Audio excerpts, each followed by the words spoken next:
감사합니다. 감사합니다. That they considered me as a 한국사위, which means a son-in-law to the Korean people.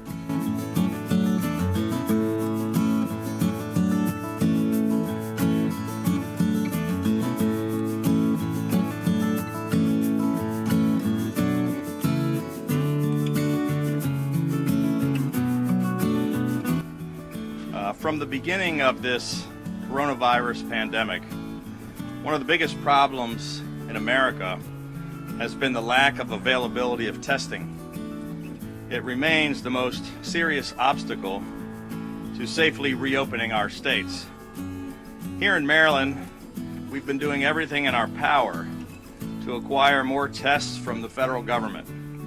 Unfortunately, we have also had to compete with every state in America in our attempts to procure tests from every domestic producer in the U.S. and from sources around the globe. But this weekend, we took an exponential, game-changing step forward on our large-scale testing initiative. We've been quietly working for a number of weeks on a confidential project called Operation Enduring Friendship.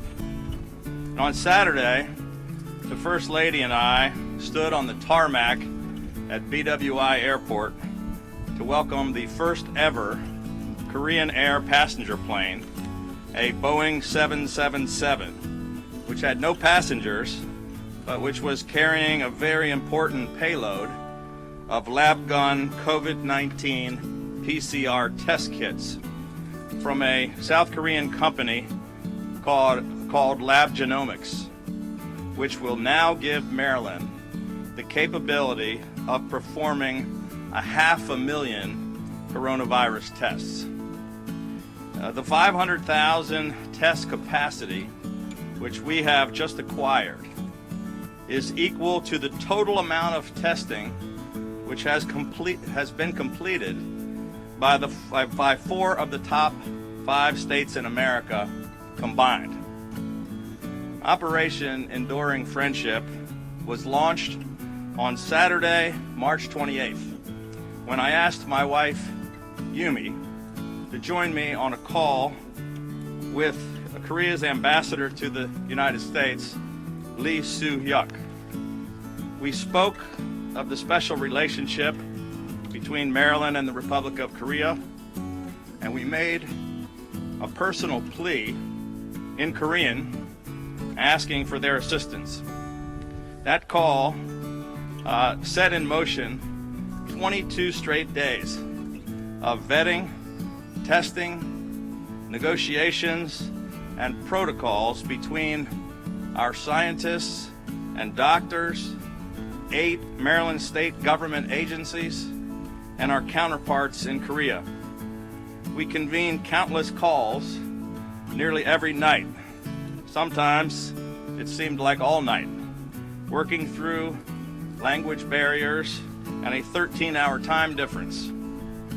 I want to sincerely thank our Korean partners for assisting us in our fight against this common hidden enemy. 감사합니다. And I want to personally thank President Moon Jae-in, Prime Minister Chung, Ambassador Lee, and Prime Minister Hong, the Director for Public Diplomacy at the Ministry of Foreign Affairs, who is here representing the Republic of Korea today and who was there with us at BWI on Saturday. I'd also like to thank our federal partners here in the U.S. for their cooperation. But most importantly, I want to thank Maryland's First Lady, my wife Yumi. She truly is a champion of this Operation Enduring Freedom.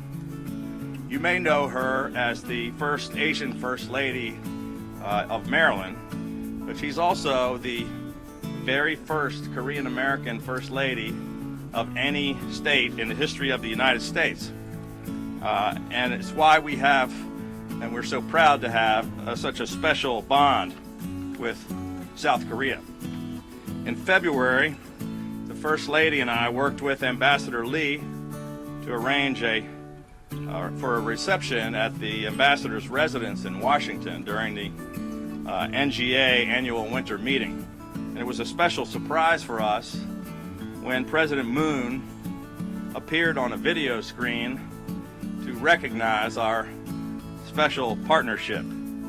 And he said he was so proud of my wife, and he said that that they considered me as a 한국사위, which means a son-in-law to the Korean people. And I considered it quite an honor for him to say that night, but I had no idea just how much that would truly come to mean these 2 very long months later. This year marks the 70th anniversary of the Korean War. And my wife often says that she would not be here if it were not for the dedication and the sacrifice of the brave Americans who fought for the freedom of South Korea.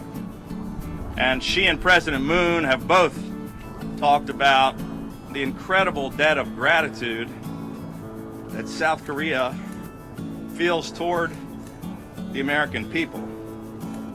Let me just say that after Operation Enduring Friendship, the state of Maryland owes an incredible debt of gratitude to the people of South Korea. 감사합니다.